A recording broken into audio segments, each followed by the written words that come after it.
நீர்மணி வேணியன் அழகில் சோதியன் நம்பளத்தாடுவான் மலர் சிலம்படி வாழ்த்தி வணங்குவான். மாசிலா வனமே ஈசன் கோவில் என்ற பொன்மொழிக்கிணங்க வேலூர் காட்பாடி அருகே காங்கேயம் நல்லூர் மல்லையதாசருக்கும் கனகவள்ளி அம்மையாருக்கும் தமிழே உருவான ஒரு திருக்குழந்தை பிறந்தது. பின்னாளில் அருள்மொழி அரசு திருப்பூர் வந்தது. வறுமை ஒரு பக்கம் வாட்ட அந்த நிலையிலும் தன் குழந்தைகளுக்கு தவறாமல் கல்வி போதித்துக் கொண்டிருந்தார். தனது 10 வயதிலேயே 10,000 பாடல்கள் பாடினார். பிறகு தன் தந்தையுடனே பிரசங்கத்திற்கும் சென்று வந்தார். வயது செல்ல செல்ல செல்வமும் சேர்ந்தது. முருகனின் அருளால் சேர்ந்த செல்வத்தை தானே வைத்துக் கொள்ளாமல் 1940 மோதனூர் அருகே கந்தமலை அடிவாரத்தில் ரூபாய் 1 லட்சம் செலவில் அருணகிரிநாதர் அறச்சாலை நிறுவி தன் தந்தை கையாலேயே தொடங்கச் செய்தார். கையில் கிடைக்கும் பொருட்களை எல்லாம் தன் கொள்ளாமல் தான தர்மம் செய்தார். செல்லும் இடங்களுக்கெல்லாம் தானே உணவை சமைத்து சாப்பிட்டு எளிய முறையில் வாழ்ந்து வந்தார். இளம் பருவத்தில் 6 அடி உயரத்தில் பார்ப்பவர்கள் வணங்கும் தோற்றமுடையவராக இருந்தார். முருகன் மீது அளவற்ற பக்தி கொண்ட வாரியார் அவர்கள் காங்கேயம் நல்லூர் முருகனையும் வயலூர் முருகனையும் வணங்காமல் நீர் கூட அருந்த மாட்டார்.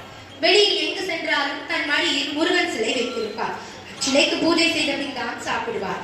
எப்போதுமே வாரியார் அவர்கள் உத்ராட்ச மாலையும் புஷ்பராக்கள் கடுக்கனையும் அணிந்திருப்பார்.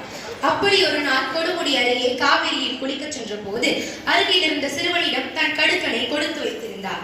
திரும்பி வந்து பார்த்த போது கடுக்கன் காணவில்லை. சற்று நேரம் கழித்து ஊர் மக்கள் வந்து கேட்ட போதுதான் கடுக்கன் கிடைத்தது.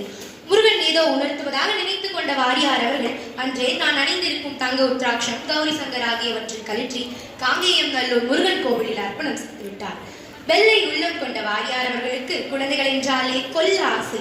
சொற்பொழிவுகளில் கேள்வி கேட்டு பரிசுகள் கொடுப்பார். அவ்வாறு ஒரு முறை சென்னையில் ஒரு சொற்பொழிவு நடக்குது. அதுல முருகனுக்கு அப்பா யார் என்று கேள்வி கேட்கிறாரு. திருவிளையாடல் படவெளி வந்த காலம். அதனால ஒரு பையன் எந்திரிச்சு சிவாஜின்னு பதில் சொல்றான். கூட்டமே சிரிக்குது. வாரியாரோ அவ சொன்னதுல தப்பேதும் இல்லையே, ராஜாஜி நேருஜி என பெரிய பேருக்கு பின்னாடி ஜி போட்டு சொல்ற மாதிரி சிவனை சிவாஜின்னு சொல்ற அந்த பையன் சொன்னாரு. கூட்டமே மெய் செலுத்தது. அது மட்டுமா, தமிழுக்கு வாரியார் ஆட்சிய தொண்டுகள் பல பல. ராமாயணம், மகாபாரதம், திருவிளையாடல், புராணம், பெரிய புராணம் ஆகியவற்றை அனைவரும் கேட்கும்படி காது குளிர கேட்க செய்தார். சரியை, கிரியை, யோகம், ஞானம் இந்த 4 மார்க்கங்களையும் அதன் பண்களையும் ஏதோ குழந்தைகளுக்கு கதை கூறுவது போல மக்களுக்கு கூறினார். சைவ சமய குரவர்கள் 4 திருஞான சம்பந்தர், திருநாவுக்கரசர், சுந்தரர், மாணிக்கவாசகர் ஆகியோரின் தமிழ் பாக்களையும் பட்டினத்தார் பாடல்களையும் அருணகிரிநாதர் திருப்புகளையும் வாரியார் பாட வேண்டவர்கள் கொடுத்து வைத்தவர்கள். அதிலும் உருவாய் அருவாய் உளதாய் இலதா மறுவாய் மலராய் மணியாய் ஒளியாய் கருவாய் உயிராய் கதியாய் விதியாய் உருவாய் வருவாய் அருள்வாய் குகனே என்ற பாடல் காலத்திற்கும் அனைவரும் நெஞ்சிலும் இருக்கும். மதுரை மணி ஐயர், இவரது குருநாதர் போன்றாத பெருமக்களே இல்லை என்றே கூறலாம். வயது முதிர முதிர வளைந்து நிற்கதில் போல் உடல் சற்றே வளைந்து காணப்பட்டார்.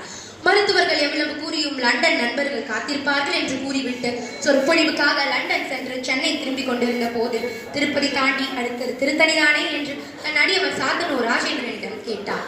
கேட்ட சில நொடிகளில் திருத்தணி முருகனின் திருவடியை அடைந்தார். சுவாதி நட்சத்திரத்தில் பிறந்து ஆயுள்ய நட்சத்திரத்தில் உதிர்ந்தது அந்த ஆன்மீக நட்சத்திரம். தனக்கென வாழ்பவன் சிறியவன், பிறருக்கென வாழ்பவன் பெரியவன் என்ற அவரின் பொன்மொழிக்கிணங்க வாழ்ந்தவர் திருமுருக கிருபானந்த வாரியார் சுவாமிகள். இவ்வளவு நேரம் அவரை நினைவு கூறியதில் நான் பெருமை அடைகிறேன். நன்றி, வணக்கம்.